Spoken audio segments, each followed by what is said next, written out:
Hello and welcome to Spardha Lines, your one-stop destination for the civil services preparation. We have taken a couple of important articles from the Hindu, some of the extracts from the Indian Express and Deccan Herald newspaper. We have also started with the practice question sessions as well. This is primarily keeping in focus your upcoming KAS examination. For all those of you who are preparing for your KAS examination, remember the first round would be the preliminary round where you would be asked some of the important preliminary questions. So we are helping you understand what could be the likely questions that can be asked so that you are ready for this battle of the KAS examination.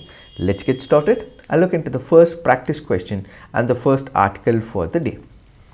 With respect to Yakshagana, which of the following statements are correct? It is believed to have evolved from pre-classical music and theatre during the period of the Bhakti movement. Towards the south from Dakshina Kannada to Kasaragod of Tulunadu region, the form of Yakshagana is called as Badagatittu. Which of the statements are correct? The answer to this is one only. Why have we taken this practice question? Because this article on the Hindu makes a reference to Yakshagana, which is why we have taken this practice question. When we look into the first option, the option says, first statement reads, it is believed to have evolved from pre-classical music and theatre during the period of Bhakti movement. Yes, this statement is right.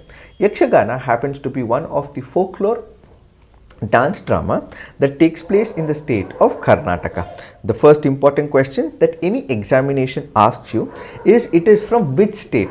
So remember, it is from the state of Karnataka. We from the state of Karnataka know it, but if it is any other person who is not from the state of Karnataka, remember it is from the state of Karnataka. That's the first pointer. The second point is, this happens to be a music and drama. So you would have people who would apply paints to their faces. There will be elaborate paintings that will be on the face. What they represent is a culture. What they represent is a yaksha. So when we say Yakshagana, Yaksha is nothing but the spirits and Gana happens to be the song. So you will have the music, so you will have the musical instruments being played, and at the same time there will also be drama as well. So this drama will basically take its extracts from all the Puranas, mythological characters like the Ramayana and Mahabharata, and at the same time they also inculcate ethics and morals to their music as well as drama. This happens with respect to Yakshagana, and in Yakshagana we have two types. Where is it practiced? So it is predominantly practiced in the state of Karnataka and also in some pockets of Kerala. So in Karnataka we have the coastal districts. So within Karnataka, towards the south from Dakshina Kannada to Kasaragod of Tulunadu region, the form of Yakshagana is called as Tenkutittu. It is called as Tenkutittu, and towards the north from Udupi up to Uttar Kannada, it is called as Badagatittu. So because the northern part is called as Tenkutittu, and towards the north from Udupi to the Uttar Kannada, it is called as Badagatittu, the second statement happens to be the wrong statement.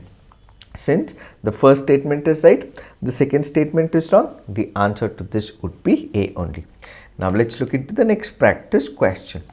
Which of the following are mentioned under the third schedule of the Indian Constitution? So what does third schedule speak about? We will discuss that immediately after this practice question. But what I want you to do is, before we discuss this practice question, take a pause, see what the question is speaking about, answer on the comment section. So we have the President, the Governor, the Supreme Court judges, Comptroller and Auditor General. Which of the following is mentioned under the third schedule of the Indian Constitution? The answer to this is 3 and 4 only.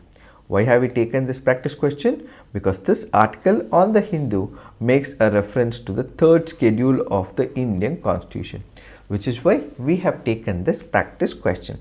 Let us try and understand what is this third schedule all about. When we speak about third schedule, we have oaths and affirmations. What is the difference between oath and an affirmation? What is an oath? Let's say I am an MP or an MLA. No, I'm not. I'm just an advocate who practices before the High Court. So there is oath. What does oath mean? Oath basically means that a person goes before he goes before the parliament or before the state assembly. He takes an oath in the name of the God. I, Ajay N, from the state of Karnataka, I take my oath in the name of Lord Shiva. So if he makes a mention of a god, that is an oath. So he tells out the name of the god or his Ishtadevata or any god that he practices or wishes to say. So he takes the oath in the name of the god. So when it is in the name of the god, that happens to be an oath, and if it is not in the name of the god, that happens to be an affirmation. So there is oath and affirmation, which basically means that he gives a promise, that he takes an oath that he'll abide by the Constitution of India, the sovereignty of India, the integrity of India, and will upkeep the values of the Constitution. So he makes a vocal statement saying that he will follow the principles enunciated in the Constitution. So the third schedule speaks about the oath and the affirmation. So who are the people, who are the authorities, which are the institutions, or who are the people who are accommodated under the third schedule of the Indian Constitution? So do we have the president? No. Do we have the governor? No. The president and governor are covered under some other article or the schedule. Which is that is what you have to put on the comment section. So under the third schedule, whom do we have? We have the Union Ministers of India, Parliament election candidates, members of the Parliament, Supreme Court judges, Comptroller and Auditor General, State Minister, State Legislature election candidates, State Legislature members, High Court judges. These are the authorities and the people who have been mentioned under the third schedule of the Indian Constitution. So do we have the President and the Governor? No. Remember that the President and the Governor take their oath or the affirmation in a different article and a schedule is what you have to put on the comment section. But for now, remember, these are the people who have been recognized under third schedule of the Indian Constitution. What does this article say?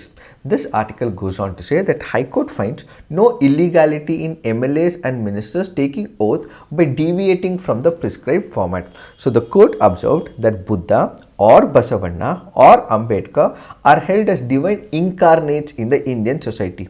They also make a mention that if at all people are taking and bringing in the names of these people, it can be done so because they have been given an equivalent status, Devanobba Namavalavu, and at the same time God is one, though he is called by multiple names, and in Brihadaranyaka Upanishad. So remember, this can also be very important for your preliminary examination. So we have Brihadaranya Nataka Upanishad, which happens to be one of the important Upanishads, which says Ekam Sat Vipra Bahuda Vadanti, which means that truth is one and the wise call him with various nomenclatures. This can also be asked in your preliminary examination, which happens to be from Brihadaranyaka Upanishad. This can be very important. So Ekam Sat Vipra Bahuda Vadanti is from this Upanishad. This can also be asked in your preliminary examination. Now let's look into the next practice question. Jana, who was one of the well-known Kannada poets of the early 13th century, earned the title Kavi Chakravarti during the rule of Veera Narasimha II, Narasimha I, Veera Ballala II, Vishnuvardhana. Jana happens to be one of the poets. He happened to earn a title. What is this title? Kavi Chakravarti. So Kavi Chakravarti is a title that is given to Jana. So he happens to get this title under whose rule is what you have to say. Put it on the comment section before we discuss. So the answer to this would be Veera Ballala II. Why have we taken this practice question? Because this article on the Hindu makes a reference to Veera Ballala II, which is why we have taken this practice question.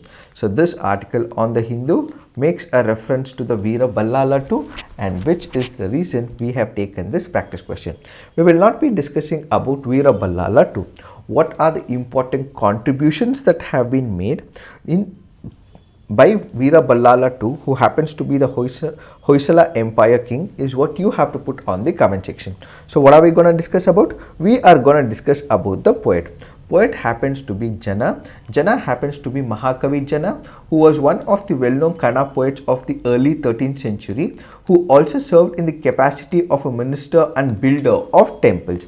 He graced the court of Hoysala Empire king Veera Ballala II and earned the title Kavi Chakravarti, which means emperor among the poets. His noteworthy writings include Yashora Chakra, which deals with Jain tenets.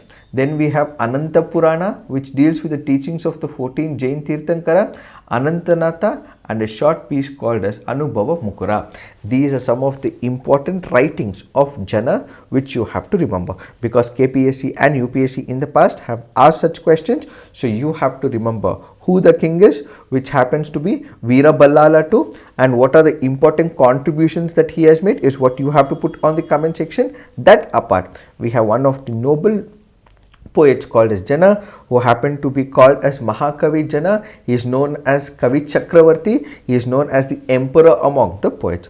Now, why is this article speaking about Veera Ballala too?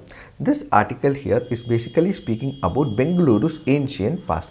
When we speak about Bengaluru, the anglicized version of Bengaluru was what was called as Bangalore. So Bangalore is now called as Bengaluru, but originally, if you see how this name originated as Bengaluru, we have beans. When this beans is boiled, it is called as Benda Kalu. Benda Kalu means, Kalu is nothing but beans. Benda Kalu means when it is boiled, it is Benda Kalu. Kalu is nothing but the beans that we have, and when it is boiled, when it was offered to King Ballala, when he was offered to Veera Ballala, in that particular case, he called this Benda Kaluru. So that place where we have the beans, where it is offered as a food, as a recipe to the people, Benda Kalu, which means the boiled beans, which is being given to the people, which is offered to the people, and that is how Benda Kaluru. Uru is nothing but that place or the village. So because of which the Bendakaluru became Bengaluru, and over a period of time, the anglicized version is what we today call as Bangalore. Now let's look into the next practice question. Tulsidas, best known as the author of Hanuman Chalisa and of the epic Ramacharita a retelling of Sanskrit Ramayana based on Rama's life, was written in which among the following languages? Is it A. Avadi, or is it B. Pali, is it C. Prakrit, or D. is it Sanskrit? The answer to this is Avadi. So when we speak about Tulsidas, he is one of the greatest poets that we have seen. Tulsidas was the author of Hanuman Chalis. So we have the Ramacharita, which is nothing but the Ramayana said in the wordings of Tulsidas. So this wordings of Ramayana was put in the form of Ramacharita, and this Ramacharita is written in the language of Avadi. So it is not Sanskrit, it is not Prakrit, it is not Pali, but instead it was written in one of the local languages called as Avadi. Why have we taken this practice question? Because this article on the Hindu makes a reference to Tulsidas composing Ramacharita.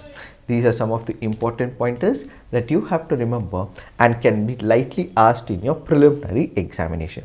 Now let's look at some of the important articles from the means related point of view. What is this article speaking about? This article here is speaking about international law. What is the international law? We have something called as municipal laws. When I say municipal laws in the public international sphere, it is not the local laws that we have. For example, when I say municipal, you might be getting an idea that it is to do with the, let's say for example, the municipality, or let's say for example the panchayats, or let's say for example the municipal corporations. No. When it comes to the sphere of international law, we have municipal laws, which means the domestic laws, which means the local laws. So what is the author trying to say? The author in this particular case goes on to say that we have the international law and we also have the municipal laws, which are nothing but the domestic laws on the international sphere. So what this article says is that there has been a greatest hit to the humanity of late. How? We had two major instances. One is the invasion of Russia into Ukraine, and according to the author, he also says that there was grave human rights violations that happened in Gaza. But then this happens to be a reaction to the part of the Hamas. That is what they also allege. So what we have to remember is that there was invasion of Ukraine by Russia.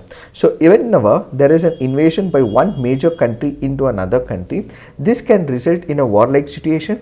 This creates a war in itself, and many people pass away. And whenever people pass away, or there is a large scale casualty, they lose their homes, they lose their life, they also lose their economic prosperity. It is that country which has been the aggressor which is to be blamed. So who is to be blamed in the instant case according to the author? According to the author, he says that Russia invaded Ukraine, there were large-scale human rights violations, many people passed away, casualty resulted in it, and they also lost their houses near and dear ones as well.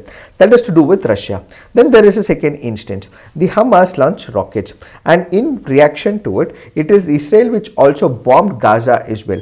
But the scale and magnitude of which Israel has bombed Gaza is far in excess. So many people passed away. There were large-scale casualties as well. In fact, you also see bleak pictures of children crying who have lost their parents, so on and so forth.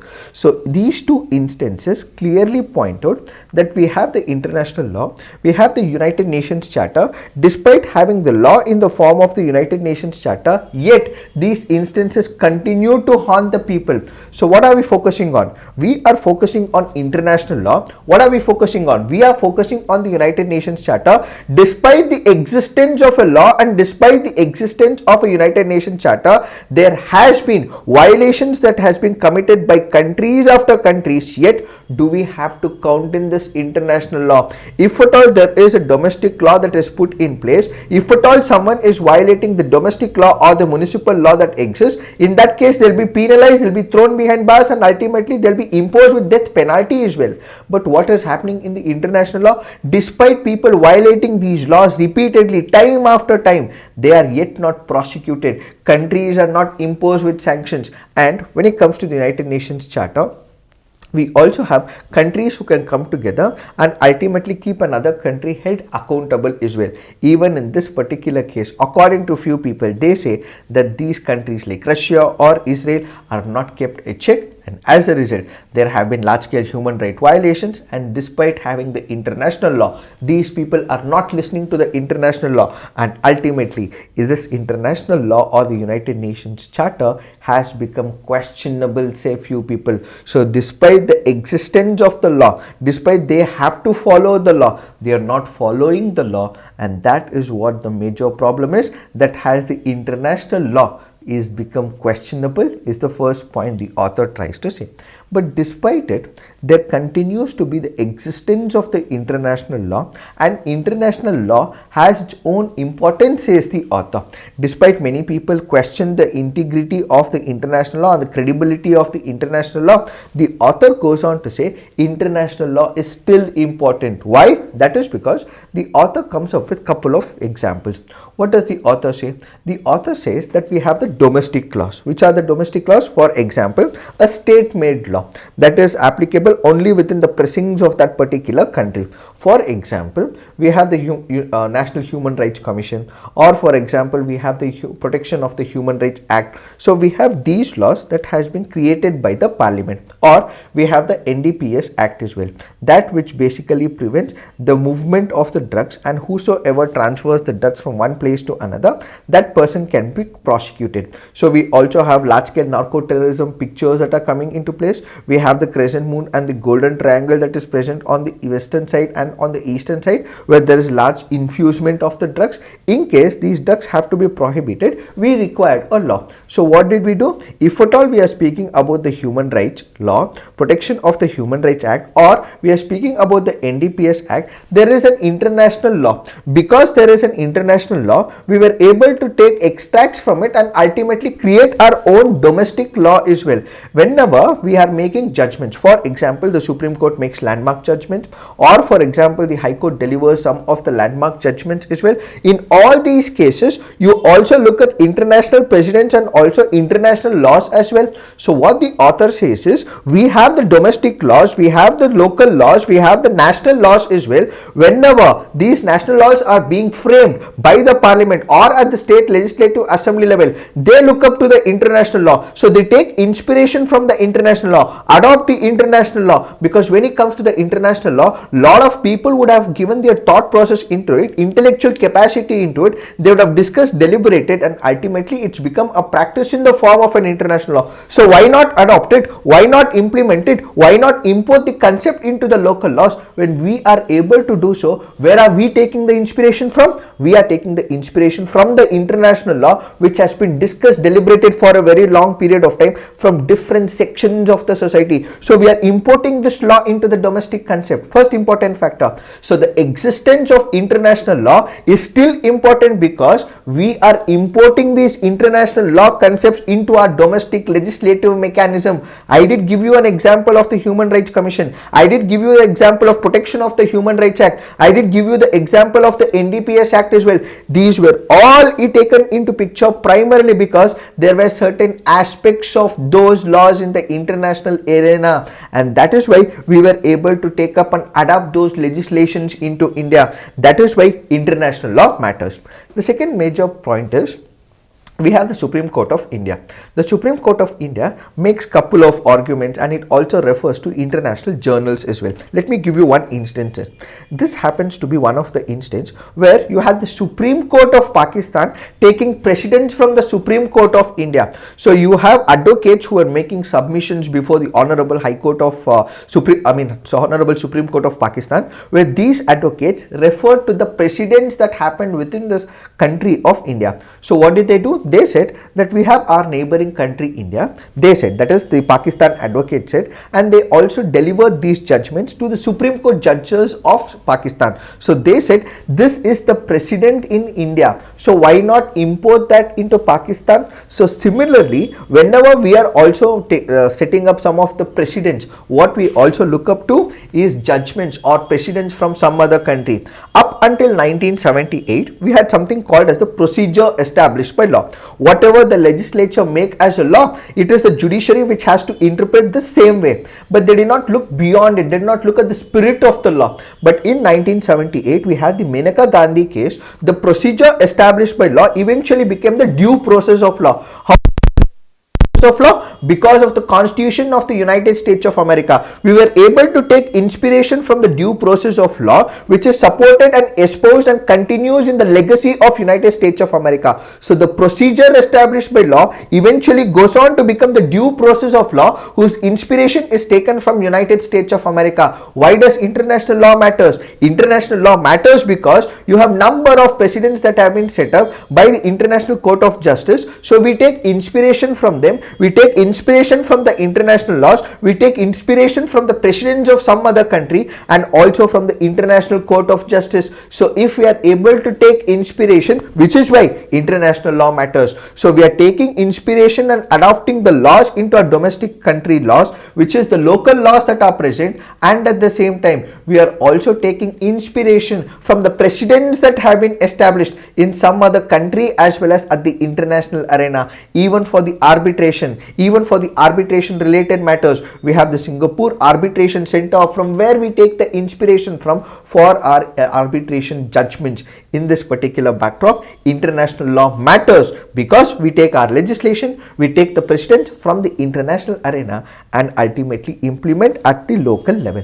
That apart, when we speak about international law, if at all international law is completely eliminated, let's assume for a moment it is eliminated, then we cannot even keep the countries under check. Despite having the laws, we are able to impose sanctions. We have a sense of accountability that we ask. We had a recent instance where South African government did ask the accountability question to Israel. Why are you bombing Gaza? Give us the accountability. What is that you are doing? And there has been a large scale violations that have been continuing. In this particular backdrop, Israel did answer as well, that Israel did come back with an answer. At least they are answering. What if the international law is not present? In that particular case, there is no accountability at all. People would not be made answerable at all. Countries would not answer to each other. Despite law, countries continue to do so. If international law is not present, then countries will continuously fail and we will not have any question of accountability. So yes, there are issues when it comes to the international law. So are we writing obituary to the international law? Are we bringing an end to the demise of the international law? No, there have been consequences at even the local levels, at the national level, where a particular law is not implemented. We did recently discuss about the Child Marriage Act. So the Child Marriage Act act has its own impediments and obstacles when it comes to its execution. Does it mean that we have to delete this entire law? No. Why? Because there will be loopholes in that particular law. There will be some implementational issues when it comes to such law. So international law matters because there is issue in the international law. We have to correct this international law problem, but that doesn't mean we write an obituary to the international law, because there are some loopholes and existing problems and issues. If we are able to correct it, we would be able to bring a transformation, a reformation and a change in the international law. Yes, international law has a problem, but we have to bring change in the international law and not bring a demise or write an obituary to international law, says the author. This is where the author takes all these examples and ultimately concludes that yes, international law matters despite its loopholes, despite its issues, despite all the concerns that are present with respect to the international law. It is this that we have to understand with respect to this article. Now let's look into the next article. This article says Indian tourists are important to the Maldives. So we recently have a couple of issues that has been surfacing between India and Maldives. We have the president of Maldives who is not in good terms with India. He has a close relationship with China. And that apart, we also had Prime Minister of India Narendra Modi ji, who happened to recently visit Lakshadweep. The minute he visited Lakshadweep, you also had 3 ministers from Maldivian government who immediately made some of the deplorable remarks as well. Because Prime Minister Narendra Modi represents all of us. He is the pride of our country. He represents our country. So the minute 3 ministers of Maldives made comments about the Prime Minister of the country, then immediately people start responding on Twitter, which is now X. So people started commenting boycott Maldives, so on and so forth. So in this particular backdrop, what is that we have to understand? This article goes on to say one of the key parameters on the basis of which Maldivian economy relies upon is the tourism. Many people, you also have celebrities, they go up to Maldives, they have these lavish islands that are present, they immediately showcase these waters as well as these pictures on their Twitter as well as on the Instagram. So what this article basically goes on to say is you have large number of people who go to Maldives primarily because it happens to be a tourist destination, and it is mostly Indians. The largest number of people who go to Maldives happens to be Indians. Now people are saying boycott Maldives and go to Lakshadweep because Lakshadweep also has similar waters. The hospitality within our country is also present. We know the local cuisine, we know the local culture, we respect the people of Lakshadweep, we give importance to the people of our own people. So instead of going to Maldives, let's go to Lakshadweep is the trending topic that is happening on Twitter, which is now X. So basically this article is all about numbers which go on to say that as much as 20% and more, the economy of Maldives depends on this very concept of tourism. If at all people stop going to tourism, it will hit the economy very badly, is what is this article, and the numbers are also given, so kindly look into it. Now let's look into the next article.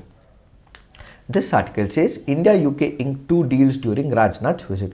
This article says India and United Kingdom signed a memorandum of understanding for a bilateral international cadet exchange program and a letter of arrangement on defense collaboration in research and development. So what did they speak about? They spoke about the international cadet exchange program, one. The second is about research and development when it comes to the defense sector. So the LOA or the letter of arrangement on the research and development was signed between the DRDO and the UK's Defence Science Technology Laboratory. These documents will provide impetus to the people and people exchanges, particularly among the youth and larger area for defence collaboration between India as well as United Kingdom. So basically they would want to upskill the people who are present in these research and development sector and would also want to enhance the defence cooperation, security as well as defence industrial cooperation. It is this that we have to understand with respect to this article. So this is it for today. In case you are liking these initiatives, please hit the like button, subscribe to our YouTube channel and also share it with your fellow aspirants as well. Thank you for watching. All the best.